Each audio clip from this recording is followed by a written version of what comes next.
दोस्तों हमारे चैनल को सब्सक्राइब करिए, बेल आइकन को दबाइए और बेल आइकन को ऑल पर क्लिक कर लीजिए ताकि हमारी लेटेस्ट वीडियो आपको सबसे पहले मिल सके और ये बिल्कुल फ्री है।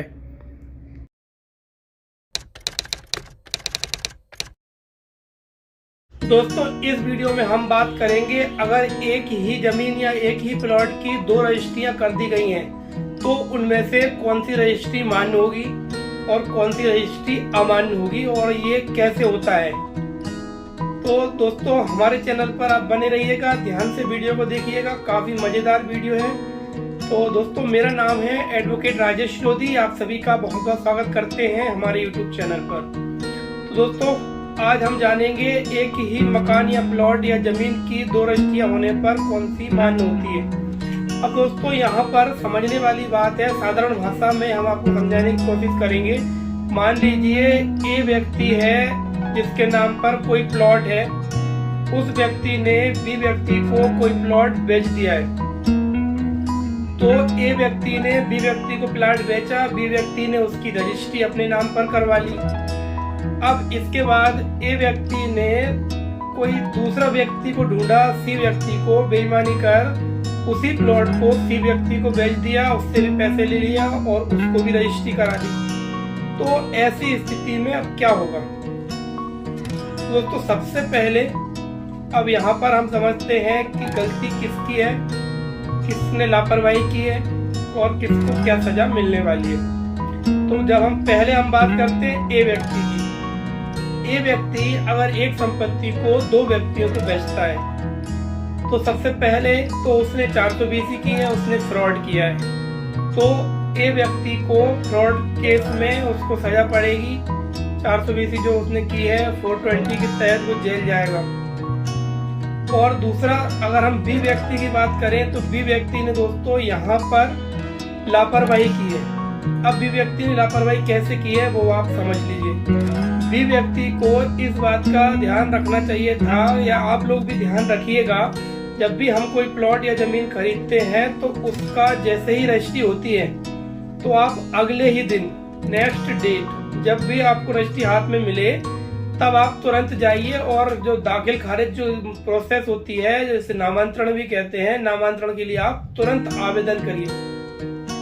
अब दोस्तों फ्रॉड किसके साथ होता है, किन लोगों के साथ फ्रॉड होता है वो भी आप समझ लीजिए। आपने कोई प्लॉट किसी व्यक्ति से खरीदा, उस व्यक्ति से आपने प्लॉट तो खरीद लिया लेकिन आप प्लॉट का दाखिल खारिज कराना, नामांकन कराना भूल गए, या आपने लापरवाही बस कराए नहीं, आपको पता ही नहीं था, या फिर कि इसका जो है नामांतरण भी कराना होता है। तो ऐसी स्थिति में क्या होता है दोस्तों, 1 साल 2 साल 3 साल निकल गए।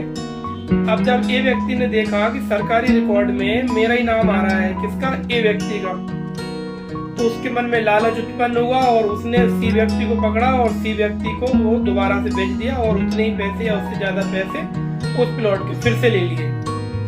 दोस्तों इसमें बी की गलती ये है कि बी को तुरंत नामांकन कराना चाहिए था। बी अगर तुरंत नामांकन करा लेता तो सरकारी रिकॉर्ड में ए व्यक्ति का नाम कट के और जो जिसने प्लॉट खरीदा है बी व्यक्ति ने, उसका नाम उस पे आ जाता, सरकारी रिकॉर्ड में दर्ज हो जाता।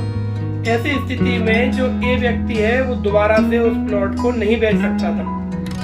लेकिन जब बी व्यक्ति ने उसका नामांतरण नहीं कराया, इसलिए रजिस्ट्रार ऑफिस में भी यही होता है दोस्तों। रजिस्ट्री के लिए हम जाते हैं तो रजिस्ट्री के लिए जो सरकारी रिकॉर्ड होते हैं, खसरे होते हैं जमीन के, तो ऑनलाइन जिसका नाम जमीन पर आ रहा होता है उसी बात पर ध्यान दिया जाता है। तो इसलिए बी व्यक्ति की लापरवाही की वजह से ये सब हुआ है। अब इसमें हम आपको बताते हैं सी व्यक्ति का क्या होगा। दोस्तों सी व्यक्ति ने क्या किया है कि उस व्यक्ति ए व्यक्ति से वो जमीन खरीद ली।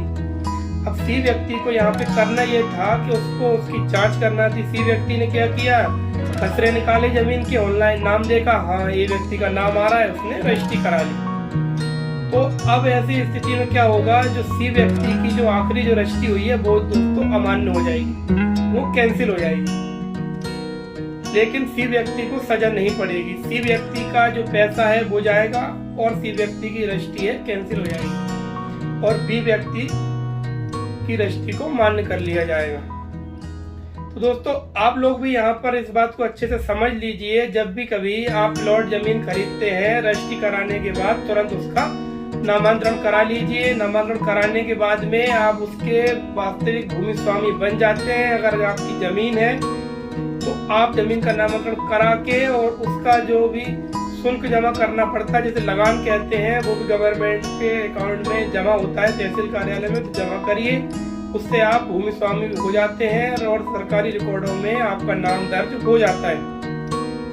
तो हम अपनी लापरवाही से ही मुसीबत को खुद न्योता देते हैं, खुद बुलाते हैं। अगर हम जागरूक रहेंगे, हमें कानून पता होगा, हमें लॉ पता होगा, तो हम कभी फ्रॉड में नहीं फंसेंगे और हम जो है परेशान नहीं होंगे।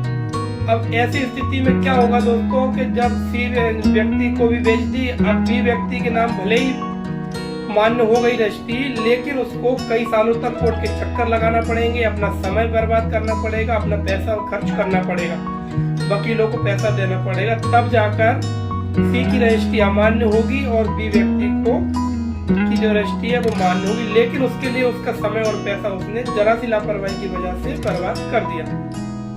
दोस्तों हम जो वीडियोस बनाते हैं आप सभी के लिए भले के लिए बनाते हैं, ताकि आप अपना जो नॉलेज है, जो कानूनी ज्ञान है, जो रूटीन, जो डेली की जो अपनी दिनचर्या होती है उससे संबंधित जानकारी हम देते हैं। क्योंकि दोस्तों हमारे जो सब्सक्राइबर हैं वो हमारा परिवार है और हमारा परिवार काफ़ी बढ़ता जा रहा है। लगभग 1000 लोग हमसे जुड़ चुके हैं, 1000 हमारे सब्सक्राइबर होने वाले हैं। इसलिए आप सभी का एक बार बहुत बहुत धन्यवाद जो आप हमारी वीडियोस कितना पसंद कर रहे हैं। और हमारे चैनल को दोस्तों जिन मित्रों ने सब्सक्राइब नहीं किया है आप सब्सक्राइब कर लीजिएगा। और हमारा एक और चैनल है राजेश लोधी ब्लॉग्स के नाम से, उस चैनल पर भी हम काफ़ी मनोरंजक वीडियोस डालते हैं। तो आप उस चैनल को भी हमारे इस चैनल पर जाकर उसका लिंक दिया है हमने सेकंड चैनल का, तो आप उसको सब्सक्राइब कर लीजिएगा। तो दोस्तों आशा करते हैं आपको ये वीडियो पसंद आई होगी और इस वीडियो को दोस्तों यहीं पर ख़त्म करते हैं और अब हम नई जानकारी के साथ मिलेंगे नेक्स्ट नई वीडियो में।